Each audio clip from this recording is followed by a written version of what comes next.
ka vlerë ju keni kontaktuar shoqata tilla si Malësia, Jehona e të tjera? Po. Shiko, dhe mos harrojmë që në rastin tim personalisht si kandidat si shqiptar, është më kollajt për mua se sa për këdo tjetër. Detyrimisht, për shembull, shoqata Jehona Malësisë bëri një fundraiser për mua. Të njëjtë gjë ka ndodhur në shumë organizata, besoke diaspora, më thëtash, ka një seri me shoqata që bën fundraiser për mua që treguan në farë çfarë thon. Ky është kandidati jam. Kjo është ajo. Po mirë, po duhet ta bëni endorsement. Absolutisht. Por nuk është thjesht në aspektin në lidhje me këtë fushat specifike, se po flasim në përgjithësi, jo thjesht në mënyrë individuale. Në mënyrë individuale, unë po përfitoj nga shoqata Malësia. Unë po nga Jehona Malësisë. Unë po përfitoj nga besoke diaspora dhe nga teqeja, nga kisha, nga gjithë. Pse? Sepse jam shqiptar dhe në fund fare është më e thjeshtë për neve. Unë çfarë rekomandoj është për shembull nëse flasim për shoqata civile. Çfarë them ty, Gjergj Kastrioti Scholarship Fund.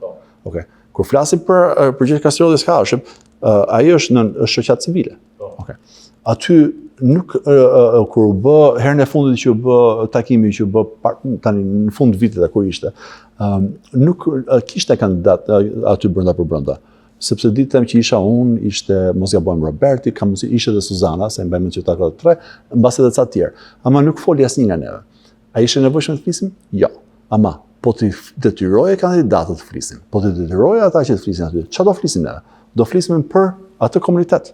Do flisim për këtë komunitet shqiptar. Në farë do flisim që të fitonim zemrat e komunitetit dhe të fitonim besimin e komunitetit ndaj nesh si avokat.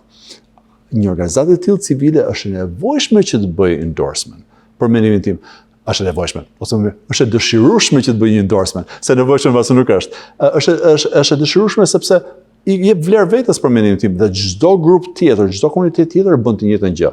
Dhe janë shumë të aftë për ta bërë këtë gjë. Po bënim bisedë më parë, unë nga herë shkoj këto takime, Arab American Democratic Caucus, që janë 5 veta. 5 veta dhe thonë, do endorsement ton për 5 veta, që mbase nuk do japi asnjë vot në zgjedhje. Ama çfarë bën? Bën të detyrohem të ngrihem këmbë, të komunikoj për komunitetin, detyrohem të mendoj për komunitetin, se çfarë lidhje kam unë me komunitetin, se si do e trajtoj problemin e këtij komuniteti specifik në të ardhmen nëse zgjidhem si senator. Ajo ka vlerë të madhe. Edhe neve si komunitet shqiptar duhet jemi më koshent për këtë, për faktin që ka vlerë, dhe thjesht të angazhohemi. Se nganjëherë është thjesht nuk e ke konsideruar më parë sepse e merr si të mirëqen, nuk është se e kam bërë me koshencë këtë mos angazhimin, por tani që po e shprehim unë e ti bashk, duhet ta bëjmë, duhet ta ndezim atë poç. Ne tani duhet bisedojmë se kemi pasur dhe 2 raste që fatkeqësisht nuk kanë rezultuar siç do të dëshironin brenda komunitetit ton, kandidatja për sekretare të shtetit, Suzana Shkreli, dhe kandidati republikan për një vend në Kongresin Amerikan, Robert Lurgjuraj, i cili u tërhoq kohët e fundit. Pam që Suzana humbi në garën e saj, megjithëse ishte specifike, ishte një konvent. A keni nxjerrë ndonjë mësim ju nga fushatat e tyre? Çfarë kanë bërë? Jo për t'i fajsuar atë që keni bërë gabim, po për t'i ditur që mos bëni një gabim. Po, absolutisht. Unë faleminderit për atë pyetje dhe të dy kanë bërë më vërtet punë të veçantë të rrallë, edhe ishin kandidata me vlerë dhe të rëndësishme për neve si komunitet. Dhe fakti që ishin nga të dyja partitë, si nga Partia Republikane, si nga Partia Demokratike, dhe ajo ka vlerë shumë. Dhe roli jonë si komunitet është që nxjerrim kandidat tillë në mënyrë që të kemi nga të dyja partitë të kemi vlerë, që të jemi gjithmonë mbrojtur, sepse dëshira jonë që synimi jonë është për këtë komunitetin si përpara, dhe të kemi nevojë për ndihmë nga të gjitha anët. Që kandidaturat e tyre ishin me të vërtetë me vlerë për opinionin tim modest. Tani unë jam, kjo vjen nga personaliteti im, nga karakteri im, po unë ditem zakonisht edhe këtu do e them, mbase e kam përmendur përpara me ju zoti Rafael, po e përmend gjithmonë që them nëse në fund fare unë personalisht si Renis nuk fitoj, nuk do ja vija fajin askujt tjetër përveç vetes time. Sepse ideja ime bazë është kjo që nëse jemi aq zgjuar si kandidat sa mendojmë që jemi, edhe gjithsesi njerëz mendojnë që jemi më zgjuarit. Nëse mendojmë që jemi aq të aftë sa jemi, nëse mendojmë që jemi ideologjia jonë politike është më saktë, lufta jonë politike është e durë dhe po ndihmojmë më shumë njerëz nga të gjithë, rezultatet duhet të tregojnë në fund fare, që këto ishin ditat sakta. Në qoftë se rezultati nuk e tregon që diku kemi pasur një shkputje. Tani nga i herë shkputjet janë të vogla. Mund t'i kesh shumë gjëra mirë, po ke një shkputje të vogël. Në lidhje me garën e Suzanës, unë do thosha që ajo si garë, si natyrë gare, ishte pak e komplikuar. Kërkonte shumë prej komunitetit në një kohë rekord. Duke qenë se shkon një konvent, kur shkojnë ata që janë më partizanët brenda partisë, në mënyrë që ti mundje, dhe Suzana tani unë mbaj mend dhe mos ma cito këtë, po mos gabon, morim diku ke 2000 ca vota në total. Në qoftë se ose diçka të tillë. Në qoftë se aty ishim do total 7200 veta që hotën vota. Okay? Tani në qoftë se që ta bëj ashtu si duhej, që Suzana të fitonte, duhet që të kishte nga komuniteti jon, të kishte angazhim më të gjerë se aq.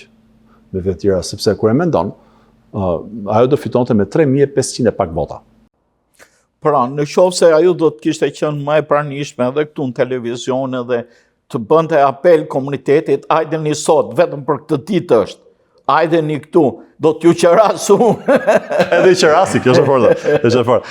Shiko, edhe Suzana pati, unë kur hyra në dhomën, aty në konvent në Kobo Hall ku ishim ne, Suzana kishte mbase dhomën më të madhe aty. Edhe ishte mbushur plot. Kishte shqiptar sa dush. Por ne duke njohur parametrat dhe përmasat e komunitetit tonë këtu, dhe them që kishte aftësinë që të kishte shumë shqiptar. Dhe po t'ishin regjistruar për atë punë, se kishte disa hapa që e bënin pak komplikuar. Por nëse ishin regjistruar 30 minuta para se siç duhet të regjistroheshin, dhe të vinin atë ditë, harxhonin një ditë për Suzanën, do kishin pasur një rast të rrallë në lidhje me kandidaturën e saj, sepse kandidatura e saj për sekretari e shtetit është e tillë që ka mundësinë që do kishte fituar pa problem në nëntor, edhe ishte moment i vyer. Fakti që nuk pati mundësi, ajo ishte fatkeqësi për gjithë neve si komunitet, por në fund fare, gjithsesi kandidatura e saj, edhe çdo kandidaturë nuk është asnjëherë pa vlerë, për arsye se e ndihmon dhe i jep një hapësirë për të ardhmen gjithsesi. Dhe Suzana është vajzare, e ka të ardhmen e vyer për mendimin tim dhe vlerë për komunitetin tonë. Në lidhje me kandidaturën tjetër të Robertit, ajo është fatkeqësi gjithashtu, edhe pse me Robertin jemi në partitë të kundërta, por gjithsesi si shqiptar, unë do kisha pasur dëshirë që ai të ishte i suksesshëm brenda. Edhe merri keq që doli jashtë garës, ndërkohë që votimi ka filluar.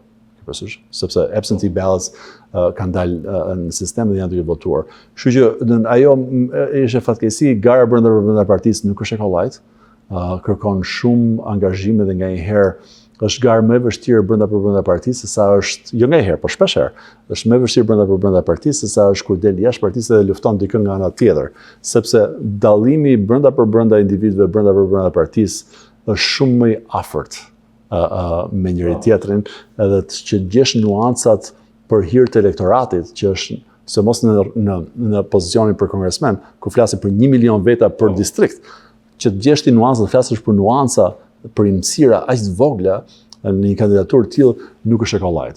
Detyrimisht është fatkeqësi. Mendimi personal, domethënë, unë kam sugjeruar dhe Roberti duhet të ishte më i hapur. Jo vetëm maga, duke qenë më i hapur, mund të pasqyronte interesat po si shqiptare të ndryshme. E kupton, edhe prirjet politike janë të ndryshme. Edhe humbja e mbështetjes kryesore nëpërmjet endorsement që i bëri presidenti e la pa armë Robertin. Ka përshtypjen që edhe ky është opinioni im. Edhe këtë do të vërtetojmë nëse unë e ti kemi të drejtë apo jo, do vërtetohet në 4 gusht. Po. Me këtë që do të them tani, por ka përshtypjen që substanca është shumë e rëndësishme për çdo komunitet, pse mos për komunitetin tonë, por për çdo komunitet mbar amerikan, sesa ato parullat. Edhe substanca na thotë që duhet në farë mënyrë kur paraqitemi para komunitetit tonë, se mos për ata prej nesh që vinë dashur pa dashur janë jashtë atyre jashtë botës qendrore të një partie, asaj atij boshtit politik të qoftë Partisë Republikane, qoftë Partisë Demokrate. Në qoftë se vjen nga jashtë, ashtu sikur se erdhi Roberti, ashtu sikur se mbase vi unë, është e nevojshme që ndërkohë që je duke fituar brenda për brenda partisë, duke bërë punë brenda që ty është brenda për brenda ti boshti, është e nevojshme që të kesh substancë dhe të jesh serioz. Dhe çfarë ne kuptojmë me atë është që parrullat e ka vlerën e limituar. Edhe ndodh nga një herë ajo që duhet që nëse të digjet një element i asaj parrullës, pastaj digjesh edhe vetë. Ndërsa substanca, kur flasim për gjërat që janë të rëndësishme për botën, për ato 5 gjërat që folëm neve që parë, pak a shumë, kur flet për substancën, po flet për gjërat që janë në interesin e individit që jeton në këtë komunitet. Dhe interesat janë tilla që mbase kanë vlerën, e kanë jetën më afatgjatë. Ne është nevojshme që të komunikojmë në mënyrë të drejtë për drejtë me një komunitet që në fund fare nuk ka kot peret me politikë, po dëshiron thjesht të votojë të harrojë. Po. Dhe nëse gjërat shkojnë ashtu si duhet, nuk ka njëri ndërmend ose duhet njëri të di kush është senatori, kush është kongresmeni, kush është përfaqësuesi, kush është se janë të parancishme. Nëse i bën gjërat ashtu si duhet, s'duhet dihesh kush fare kush je. Nëse gjërat nuk janë ashtu siç duhet, atëherë fillojnë të fokusohen këtu e thonë, "Ore, pritje, çfarë po bën ti?"